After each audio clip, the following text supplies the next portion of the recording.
No mai haere mai ki a koutou, he whakahirehire tēnei nā te mea kua tae mai tētahi rangatira no te manatu hauora ki te whakamārama mai ngā āhuatanga o ngā rauemi hauora.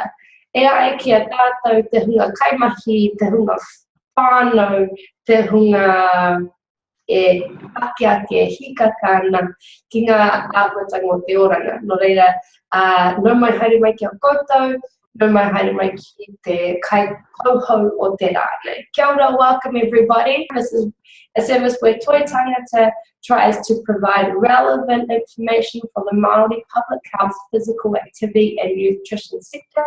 And we have a really awesome space here where we connect really interesting people doing different works from throughout New Zealand. So now, today we have Martin Dutton with us from the Ministry of Health. And it's a really awesome opportunity for us to connect to, I suppose, a national framework, a national resource, and apply it to ourselves in a grassroots, regional, or specific sector.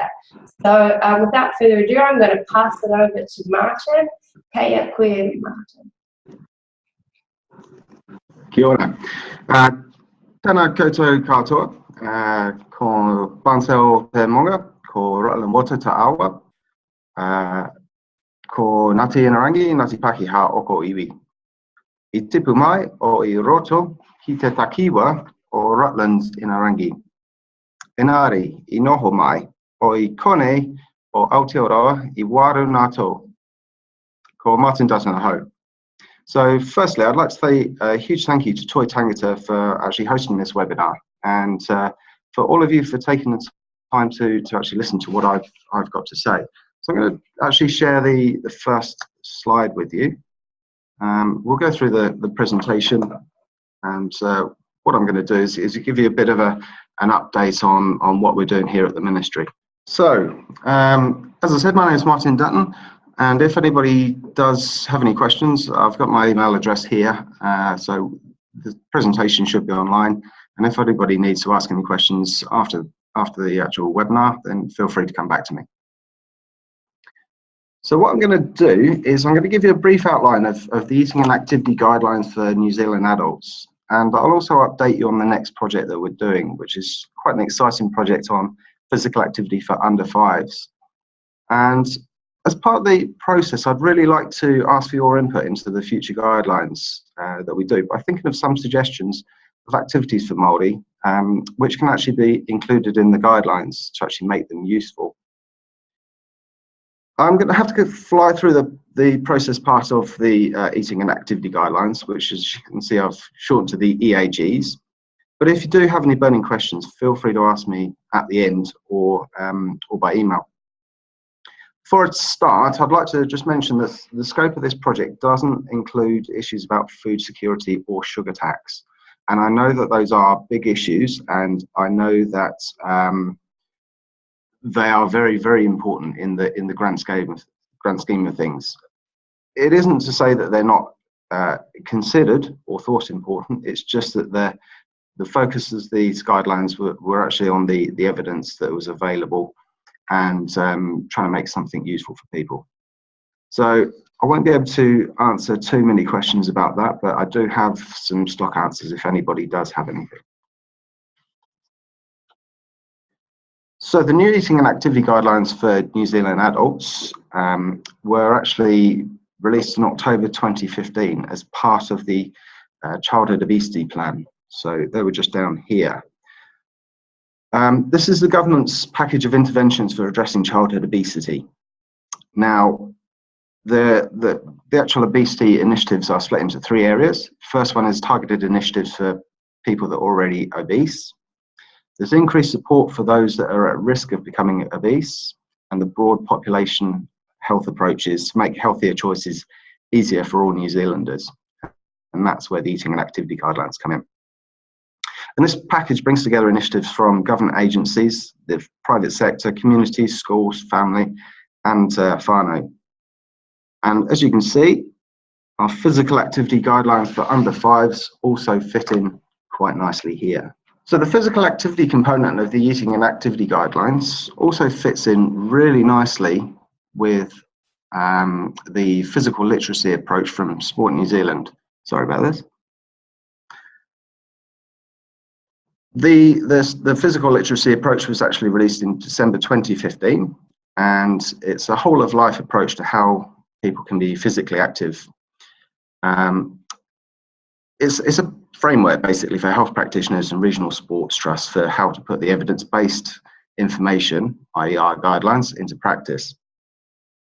And this model is actually based around the 4 pillars of Te Whare Tapa Whā, which is Sir Mason Jury's Maori health model, which I know there are a number of different models, but this is the one that Sport New Zealand went with. And those are the social and emotional, the physical, the cognitive, and the spiritual.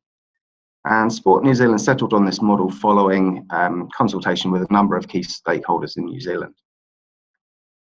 So essentially what we have, the eating and activity guidelines are the evidence-based recommendations, the what we have to do, and the physical literacy approach is the how or the why.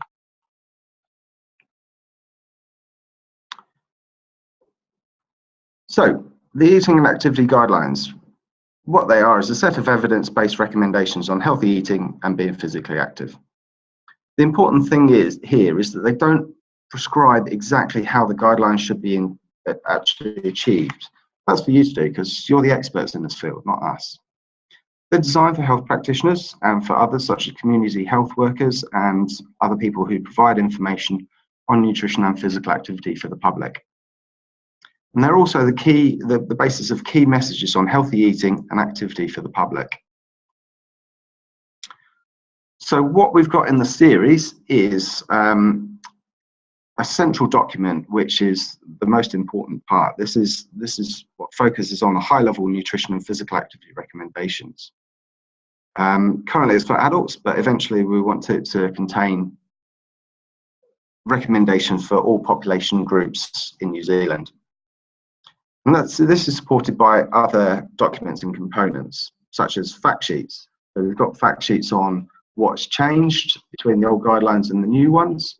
We've got a summary of key information for the new guidelines and also some topical questions and answers.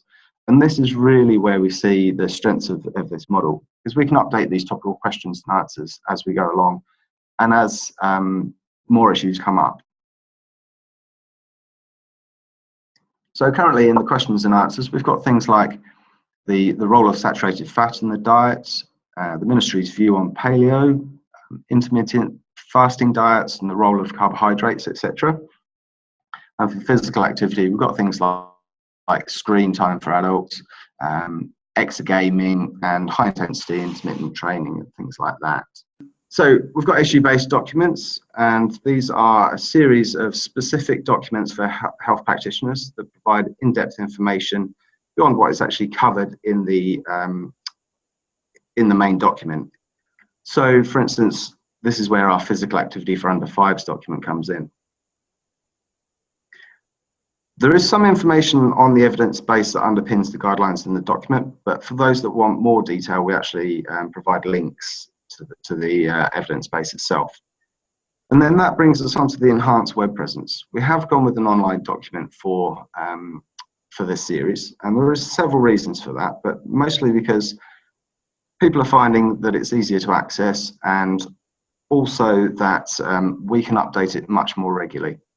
So I'll run through the reasons why we chose this model, the Eating and Activity Guidelines series. So back in 2011, there was an independent evaluation done on the food and nutrition guidelines.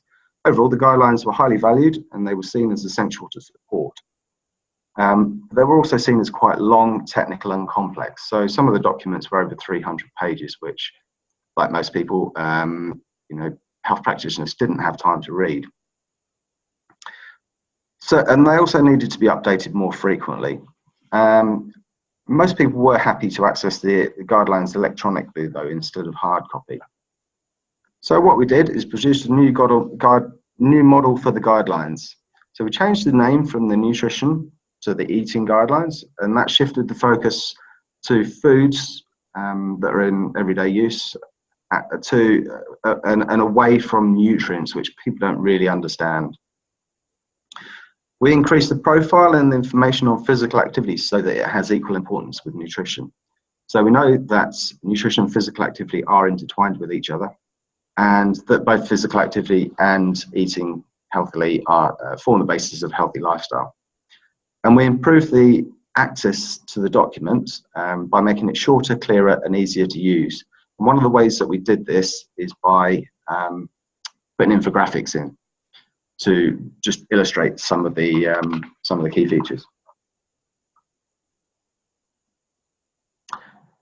What we ended up with is a set of key messages which form the basis of health education resources.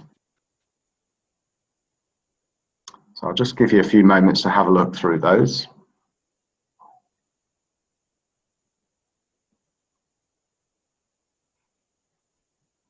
And here's an example of what the main document actually looks like. So it has links to the evidence and the reasons for the statement. It's got a bit of background information as well, stuff that's relevant for each statement. We've got some infographics, as you can see down in the bottom right-hand corner, and some practical tips for health practitioners to pass on to their patients. And when I say health practitioners, I mean the broad spectrum of people that advise on nutrition and physical activity that would use these guidelines.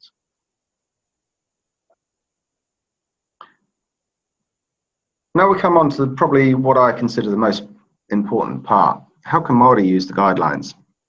I want to reiterate that the important thing to remember here is that the guidelines represent the evidence-based reasons why New Zealanders should eat healthily and be regularly physically active. They don't just prescribe how people should do that, though. As you can hear, I'm from the UK originally, from England, and from what I've read in pre-European times, historically and traditionally, Maori were both active, and their diets and lifestyles reflected the period they lived in. So they lived off the land, they hunted, they fished, they cultivated, and they gathered kai. Correct me if I'm wrong, but things have changed over time due to a number of factors, such as the wider determinants of health. So you're talking the social, the economical, and the political landscape. But fast forward to today's lifestyle, and what we're experiencing is an evidence that there is an increase in urbanisation, availability of fast food, especially in areas of high deprivation, and the cost of fresh and healthy food has increased. Time pressures and safety have also contributed to barriers to eating healthily and being physically active.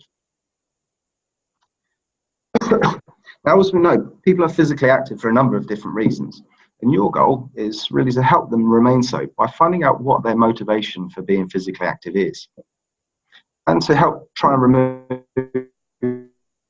some of those barriers that people might be experiencing. For example, if the cost of being physically active is a barrier, there are a number of different ideas, such as walking, that are either free or very low cost. Bringing in the social element and get them to walk to have a catch up with friends or whānau, which includes both the barriers for motivation and the safety as well. And this is just one idea. There's more actually in the guidelines document. These aren't specifically focused on Maori, so you might have to interpret these in a way that works best for you and your whānau. The really good news is, though, that there are some really, really good examples of how Maori are actually doing this, and by taking control and driving specific community-led projects themselves.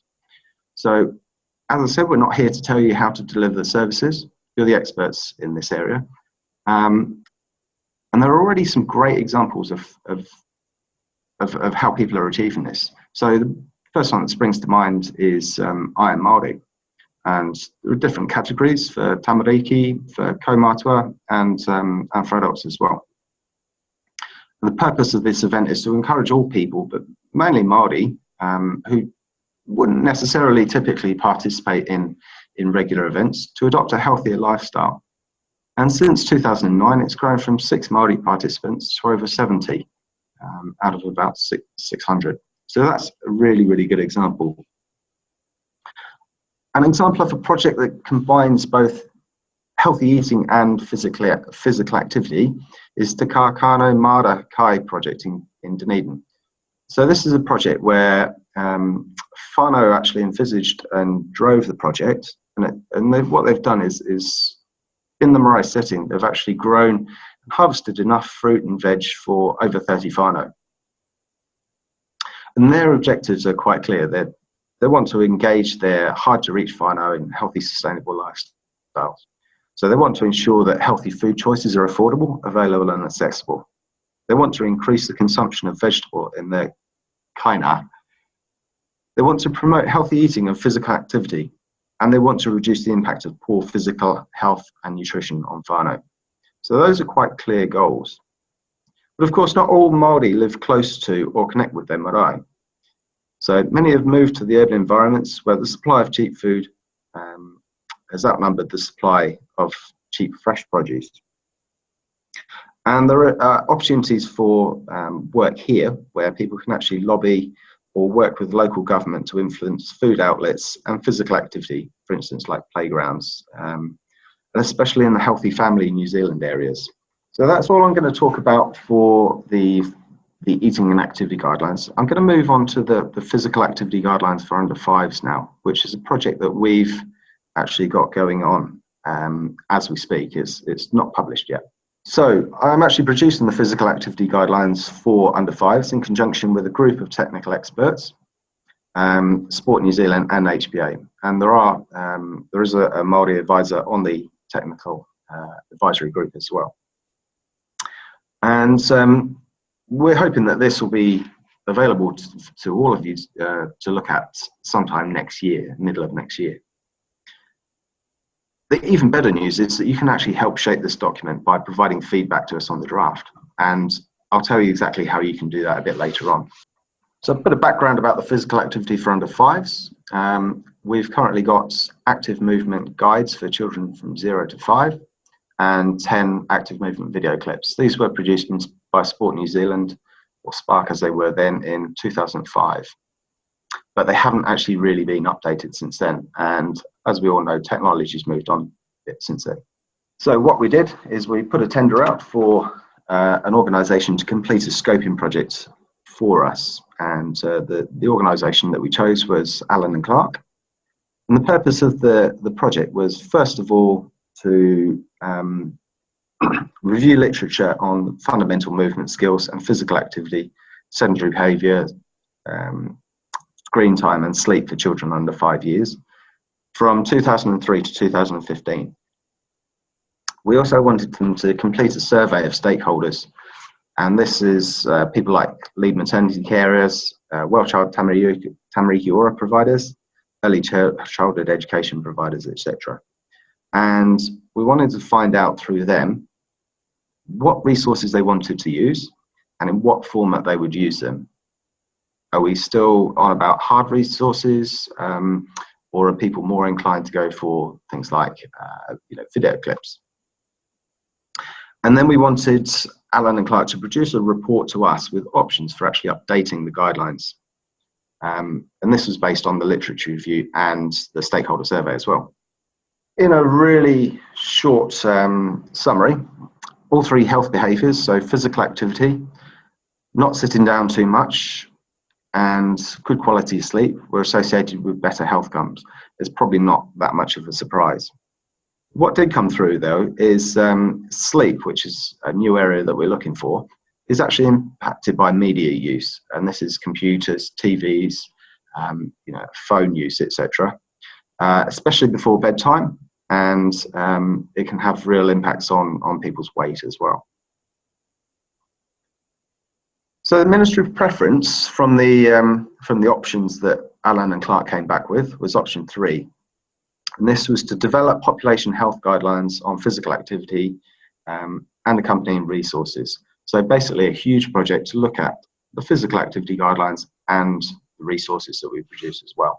So what we are doing is developing guidelines on physical activity for children under 5 years.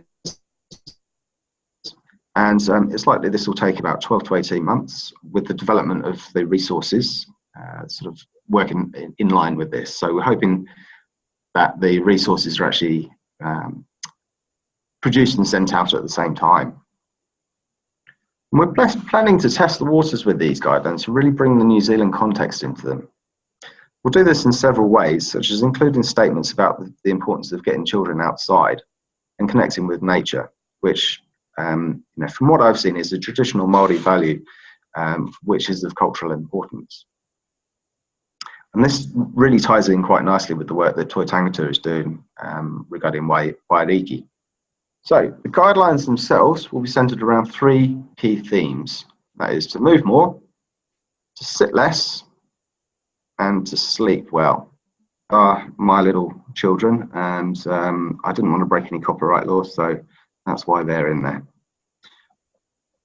So as we said, physical inactivity, sitting too much, and a lack of sleep all have adverse health impacts for children under 5s. The importance of moving more can't be underestimated. This is an important time for development of both the big and small muscles. All of the basic skills we take for granted, like being able to hold something in our hands, sit upright, to stand upright, to balance, to walk, they're all learnt before the age of 5. And it's really positive to ensure that children remain physically active, which in turn has impacts on health outcomes as well. It's also noted that children develop better intellectually and have better self-regulatory emotional skills as well when they're physically active. So this is where we develop our social and emotional bonds. So interaction with people is really important. The sitting less statement works hand in hand with the move more statements. It's pretty straightforward. Get the kids off the couch and away from the TV as much as possible.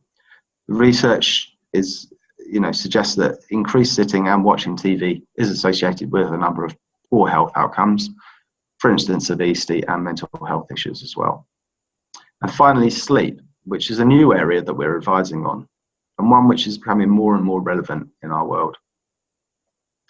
It's important that children under 5 get enough sleep. More TV computer use is linked to an increased risk of physical, emotional, and social problems. They're more likely to be overweight or obese. So it's clear that children under 5 should spend as little possible time on screens, more time playing both inside and outside, and getting better quality sleep. So what can you do?